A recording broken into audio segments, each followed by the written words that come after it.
To look at the skyline of Coruscant is to witness a carefully crafted lie.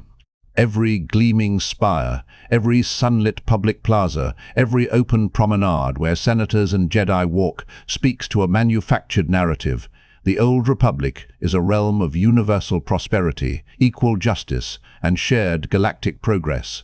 But travel straight down, past thousands of stacked urban tiers, past regulated middle-class industrial zones, past patrol lines drawn by the Coruscant security force that they have no intention of defending beyond a certain depth, and you hit level 1330. This sunless, toxic, subterranean zone sits nearly 5 kilometers beneath the Senate District and the Jedi Temple, a vertical industrial necropolis built from centuries of discarded machinery, toxic manufacturing runoff, and the abandoned lives of people the Republic wrote off entirely. Spice dens fill every available alcove. Ruthless bounty hunters roam unshackled by official law, and major criminal syndicates hold complete legislative, military, and economic control over every soul trapped here. While elite politicians debate interstellar trade treaties and Jedi masters meditate on cosmic balance, thousands of meters above, a brutal, self-sustaining shadow society survives by preying on its own desperate residents. Today we strip away that polished upper-world illusion and break down the unvarnished systemic horror that defines life on Coruscant's most infamous underground level. If you grow up on level 1330, survival is never something you can take for granted. It is a fragile, daily miracle you fight to hold on to every single shift, every night, every hazardous trip through unstable tunnel networks. This neon-drenched underground abyss operates fully outside the boundaries of Republic legal authority. No uniformed peacekeepers patrol these depths. Unregulated spice dens crowd every narrow passage, and cold-blooded bounty hunters answer to no senatorial oversight or judicial code. Later on, the Galactic Empire would recruit massive numbers of soldiers and enforcers from these forgotten underground populations. But despair already ruled this domain long before Palpatine seized total power. Millions of ordinary beings get cast aside by mainstream galactic society, forced to scrape together basic necessities inside a space where morality dissolves fast and raw, physical force settles nearly every dispute. That is the unflinching, brutal reality of existence inside Coruscant's deepest, most dangerous basement. A shadow realm hidden right at the beating political heart of the Republic itself. Before we dive into the crime networks and scavenger economies that define daily life down here, we need to fully grasp the staggering physical divide separating Coruscant's upper strata from its buried underworld. The Senate District, Jedi Temple grounds, and upscale residential spires sit thousands of meters above ground level, bathed in controlled artificial sunlight, filtered recycled air, and endless material luxury. To descend all the way to level 1330 means dropping almost 5 kilometers through endless stacked city layers, crossing an invisible threshold where all signs of systemic prosperity vanish without a trace. The open sky, a common, taken-for-granted sight for upper-class Coruscant citizens, becomes nothing more than a distant myth underground. Permanent artificial darkness blankets every alley, walkway, and cramped dwelling unit. Flickering broken neon signage, frayed aging power cables, and rusted flickering industrial light fixtures become the only consistent sources of illumination, replacing the natural light most sentient species across the galaxy rely on to regulate sleep, mood, and basic mental stability. Centuries of deliberate institutional neglect have collapsed nearly every vital environmental system supporting level 1330's population. The air recycling infrastructure built to service lower urban tiers is severely outdated, minimally maintained, and underfunded year after year. Toxic industrial fumes, chemical manufacturing residue, and stagnant, unfiltered stale air mix constantly, making every deep breath a minor physical burden that compounds over decades. Industrial waste dumped from upper-level factories drifts downward non-stop, piling into towering garbage heaps that block transit tunnels and contaminate the limited living space residents can claim. This is far more than minor daily discomfort. Long-term exposure to unprocessed toxic air and chemical debris triggers chronic respiratory illnesses, permanent organ damage, and a whole spectrum of physical ailments that the sparse underground medical supply chains can barely treat, let alone cure. Physical suffering is only half the burden, too. The psychological toll hits harder, and it passes down through entire generations. No resident born and raised on level 1330 will ever stand beneath a real open sky, walk across unbuilt natural land, or stare out at unfiltered starlight. They spend every year of their lives trapped inside man-made metal and concrete tunnels, fully aware their endless labor and suffering exist solely to prop up the lavish, insulated lifestyle of the elite living kilometers above them. That quiet, constant sense of being exploited and discarded gnaws away at mental health every single day. On level 3013, formal law and official order are nothing more than hollow, meaningless concepts. The Coruscant Security Force, the Galactic capital's official police body, almost never sends patrol units into these deepest underground layers. Republic authorities deliberately pull back all regular law enforcement presence, writing the entire zone off as an uncontrollable, lost wasteland not worth allocating security resources toward. That massive power vacuum does not sit empty for long. Two dominant galactic syndicates step in to fill the void, the Pyke Syndicate and Black Sun Crime Cartel. These two massive criminal operations function as the de facto governing body for all territory on 1313. They write their own unforgiving local rules, collect mandatory protection fees from every small business and private resident, and deploy armed enforcers to crush any organized resistance against their control. They split underground territory between themselves, negotiate resource interest deals, and enforce a brutal local order built entirely around maximizing criminal profit, with zero regard for the safety or basic well-being of ordinary civilians caught in the middle. A sprawling, entirely unregulated black market economy holds every corner of this underground world together, and unlicensed spice dens form its central economic pillar. Glitterstim spice, the galaxy's most widely controlled addictive substance, gets manufactured, traded, and consumed out in the open with no fear of Republic raids. Countless dens operate 24 standard hours a day, drawing addicts and small-time dealers from every surrounding lower underground tier. Narrow side alleys are lined with illegal tech modification shops too. Local mechanics and tinkerers tamper with restricted Starship engine components, modify unregistered heavy blasters, hack secure government and corporate security systems, and refurbish stolen Starship hardware to resell. None of these underground enterprises follow a single line of Republic interstellar trade legislation. Every transaction happens in complete secrecy. Every commodity circulates without official taxation or oversight, and the full underground economy operates entirely outside the galaxy's regulated federal financial networks. If this shadow trade ever ground to a halt, every basic function of daily life on level 1330 would collapse instantly. For professional bounty hunters, level 1330 acts as the perfect, unrestricted hunting ground. Republic legal statutes carry no binding power down here, so hunters can track marked targets, collect pre-negotiated bounties, and settle personal blood feuds without fear of arrest or judicial punishment. Some hunters take steady, long-term contracts directly from the major crime syndicates controlling the zone. Others specialize in tracking fugitives who hide deep within the labyrinthine underground tunnel system to evade Republic arrest warrants. Many operate as freelance enforcers, selling their combat expertise to whoever offers the highest immediate payout. The tight, winding tunnels, hidden side passages, and overcrowded makeshift shantytowns create ideal terrain for ambushes, chases, and quick, discreet captures. If your name appears on a bounty manifest, stepping foot onto level 1330 means walking straight into a potential death trap. The dividing line between hunter and hunted blurs constantly inside this lawless maze. Structurally speaking, level 1330 earns its label as a vertical industrial necropolis honestly. Its cramped buildings, interwoven transit tunnels, and narrow, elevated walkways stacked directly on top of centuries of piled industrial waste and crumbling, decommissioned infrastructure.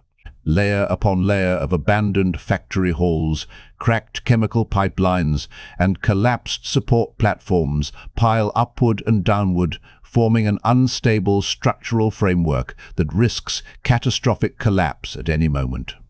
Partial structural failures are constant, everyday hazards here, yet no official Republic engineering teams ever travel down to conduct safety inspections or emergency repairs. Local residents have long grown accustomed to living within dilapidated, structurally unsound architecture, forced to adapt to constant, unaddressed danger as a permanent part of daily life.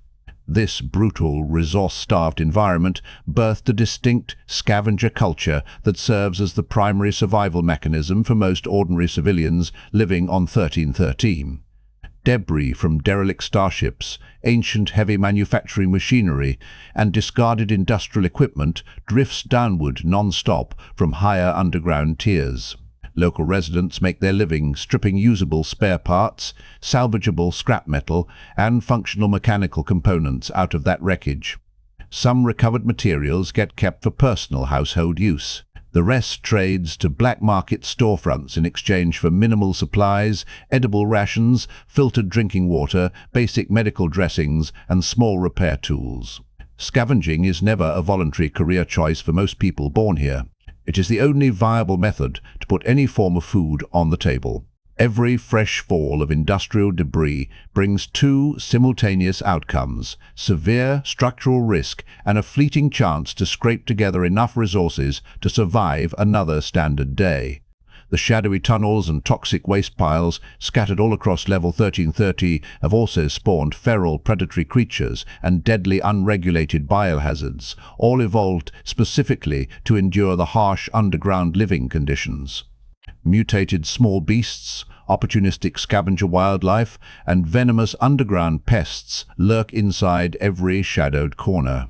Toxic mold growth, leaked raw chemical agents, and contagious biological waste spread rapidly through poorly ventilated transit corridors.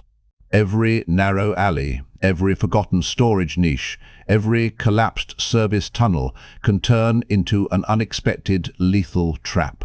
Residents must maintain constant vigilance at all times, defending themselves not just against hostile human rivals, but also against evolved underground wildlife and invisible airborne biological threats. These overlapping natural and man-made dangers add an extra permanent layer of terror to routine life on the tier.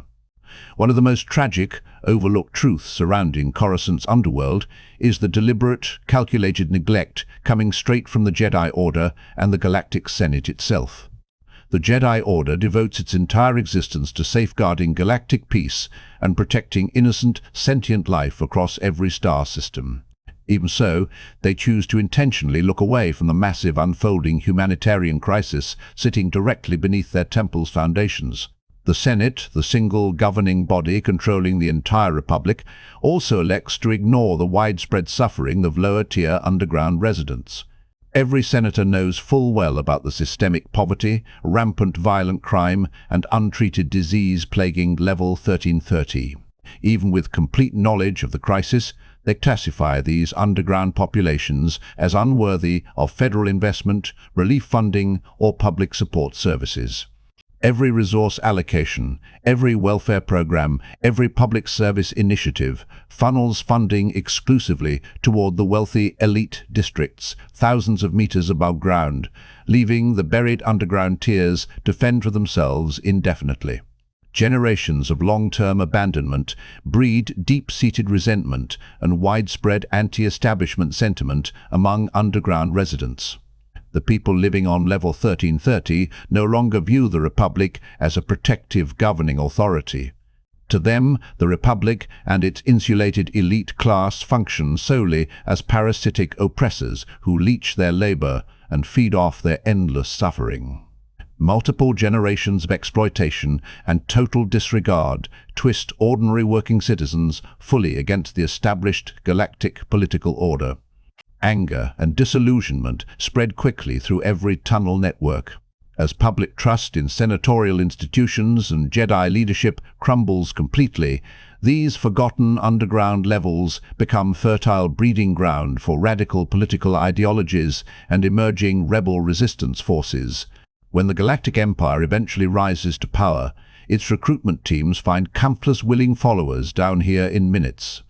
Every underground resident craves any new centralized order capable of overthrowing the corrupt, unfeeling old Republic regime they have endured their entire lives. The lasting legacy of Coruscant's Level 113 acts as a stark, unmissable mirror reflecting the fatal structural flaws present within both the High Republic and Old Republic eras. The Republic consistently marketed itself as a beacon of shared prosperity, universal justice, and unified galactic community. Even with that global propaganda machine running non-stop, the governing bodies allowed a hellish, lawless underworld to expand and fester directly beneath their capital's most iconic spires. The massive inequality separating upperworld elite from buried underground populations was never an accidental oversight. It formed as a direct product of systemic selfishness and institutional indifference baked into senatorial policy. The slow decay of these underground zones served as a clear early warning omen, predicting the Republic's total eventual collapse, clearing the political stage for the authoritarian centralized rule of the Galactic Empire. Everything unfolding on Level 1330 proves a simple, unavoidable historical truth. Any regime built entirely around the unending suffering of its most vulnerable citizens can never sustain its power forever. The core survival mindset forged on Level 1330 also echoes through countless major storylines spanning Star Wars' modern post-Republic timeline. In nearly every narrative set after the Republic's fall, audience characters repeatedly face the same impossible choice: prioritize individual survival above strict moral principles. This underground tier embodies that exact harsh worldview perfectly. Down here, basic physical survival outweighs personal honor, acts of kindness, and formal legal rules without exception. This brutal way of life would go on to shape refugee populations, outlaws, and every marginalized group scattered across the galaxy long after the Republic crumbled into civil war. Coruscant's buried shadow world created a universal template for how dispossessed, abandoned populations endure inside a cruel, stratified galactic society. This hidden underground domain forces every viewer to pause and rethink the genuine human cost hidden behind the Republic's polished, glamorous public image. Glistening vertical spires, vast Senate assembly halls, and peaceful Jedi Temple enclaves all get celebrated as defining symbols of galactic civilization. Yet every scrap of that luxury and peace rests upon the endless labor and unrelenting misery of trillions of sentient beings trapped inside dark underground layers no elite citizen will ever visit. We have to ask ourselves a vital question: can the elite's celebrated prosperity ever hold genuine worth, if it only exists by feeding on the endless suffering of countless forgotten people buried kilometers below their feet? Coruscant operates as two completely separate, parallel worlds: the bright, sanitized utopia up top, and the brutal, suffocating abyss hidden beneath. Their permanent coexistence stands as the single greatest institutional scandal of the entire Old Republic era. If you want to fully grasp the true scale of this brutal class divide, we can step deeper into the quiet daily routine of ordinary underground residents. Most people born on Level 1330 will never climb high enough to reach Coruscant's comfortable middle-upper tiers in their entire lifespan. Their whole world consists of narrow, crowded tunnels, overpacked communal lodging units, and makeshift street-side workshops cobbled from scrap metal. Edible food rations stay perpetually scarce, clean, filtered drinking water counts as a rare luxury, and accessible, affordable medical care remains extremely limited at all times. Local children grow up surrounded by unregulated violence and constant structural decay, with zero access to formal galactic education systems and no realistic chance to alter their predetermined fate. a vicious cycle of poverty and hopelessness passes unbroken from parents down to their children. The Republic's upper-class citizens never interact with these underground populations, and they never bother learning their names or understanding their daily struggles. Every passing standard year widens the uncrossable gap, separating these two disconnected halves of the same planetary city. The major criminal syndicates do not merely control underground spice trade and freelance bounty hunting markets. They also maintain fully armed private enforcement armies and street patrol teams to secure their claimed territory. Pyke and Black Sun foot soldiers patrol every public walkway openly, carrying unregistered heavy weaponry and regularly intimidating unarmed ordinary civilians. Any resident who dares organize resistance against Syndicate rule faces immediate, severe retaliation with no recourse to official justice. Inside this toxic social environment, basic human kindness gets framed as exploitable weakness, and mutual betrayal becomes an everyday commonplace occurrence. Genuine trust between individuals grows incredibly rare on level 1330. Every resident learns quickly to prioritize their own survival above all other people around them. This twisted, self-destructive social order exists entirely as a byproduct of the Republic's complete abandonment of underground tier governance. Even after the old Republic fully collapses and the Galactic Empire claims full galactic authority, Level 1330's core conditions never meaningfully shift. The Empire tightens centralized surveillance and control over the underground underworld, launching limited crackdowns targeting certain spice smuggling rings. Even so, Imperial administrators never address the root core crises: systemic mass poverty, irreversible environmental collapse, and total lack of public support infrastructure. Underground civilian populations continue living in unrelenting suffering, and new, smaller criminal factions quickly rise to fill the territory gaps left behind by weakened old syndicates. The repeating cycle of despair continues uninterrupted. This buried underground tier acts as an eternal historical reminder. Regime change can swap out the people holding top political power, but it cannot fully repair a broken, divided society abandoned and neglected from its institutional foundation for centuries.